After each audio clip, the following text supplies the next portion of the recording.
Hello, in today's short tutorial I will show you how to add a video to your page on Wix. So let's get started. When you are logged into your Wix account and go to a website editor and you want to put a video on your site, you will go here to your add elements, and after clicking add elements you will go to video and music, and then you can choose a single video player, Wix video box, video mask, everything that you want. For example, I will go to a single video players, and you can choose. You can video upload, you can choose YouTube, Vimeo, Facebook, everything that you want. For example, I will choose YouTube. After clicking YouTube, you select where you want to put it. I want to put it, for example, right here.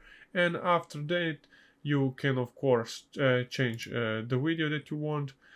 Put the link of the video that you want to do right here. Now it's a random from Wix. You put your video that you want, and after all of that, you just click enter and you confirm your video. And guys, that is how you add a video to your Wix page. So I hope you enjoyed this very quick tutorial.